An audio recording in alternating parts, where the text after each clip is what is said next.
Números capítulo 5. Este capítulo es muy interesante porque Dios hace un llamado a la santidad, un llamado a separarse del pecado.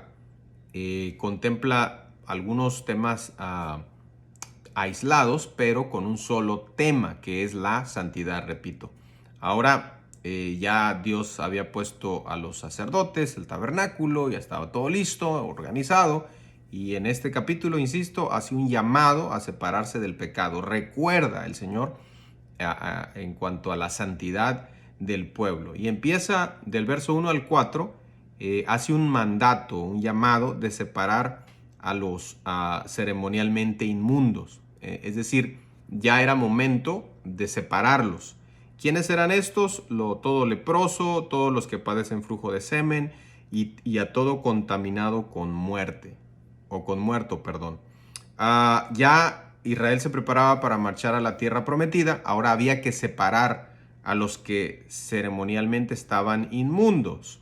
Ahora, no significa que iban a ser dejados atrás o que iban a morir, no, sino que se les iba a permitir marchar con el pueblo, pero de una manera lejana o separada del pueblo, mientras ellos eran limpios nuevamente y se les declaraba limpios ceremonialmente.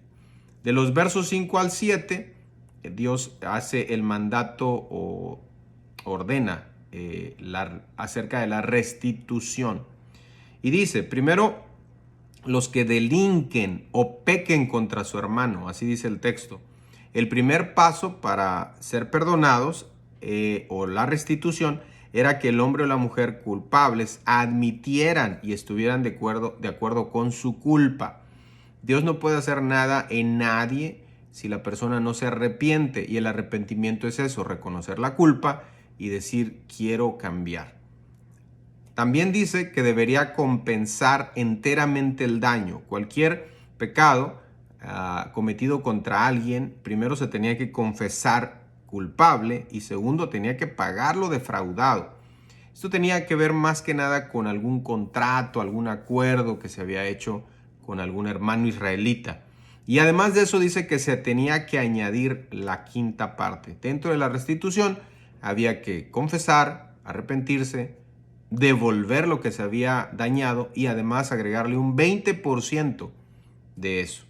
En el verso 8 se nos explica cómo hacer restitución cuando la víctima ya murió. Y además se ofrecía un carnero para las expiaciones.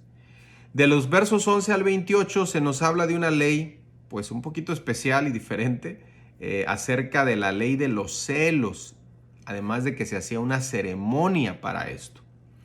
Esta ley inusual, ¿verdad? Porque no es muy usual, es evidente que Dios quería que las parejas, los matrimonios vivieran en una comunión y en un ambiente de felicidad, de paz, sobre todo de confianza.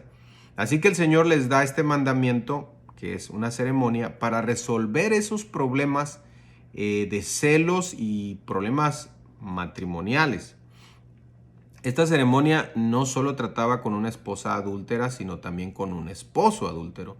Aquí se menciona solo a la mujer, pero dentro de la ley de Moisés era una referencia porque también aplicaba a los hombres.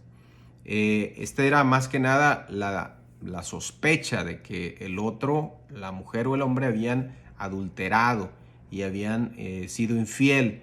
Y aquí no se podía, Dios no quería que esa situación quedara allí solamente, sino que les da esta ley. Así que esta ceremonia de beber agua con polvo y tinta, esa era la manera en cómo se resolvía, además que se ofrecía una ofrenda, hacía que la persona se enfermara, y cuando se enfermaba, pues entonces era una prueba de que sí había adulterado y que los celos del otro eran completamente justificados. Obviamente que aquí había un elemento sobrenatural.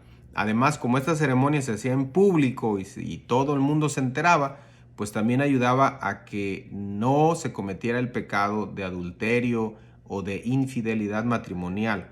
Estaba Dios tratando, ¿verdad?, con un pueblo muy inmaduro, y estaba tratando de que esos pecados no entraran al pueblo de Israel porque destruyen la familia.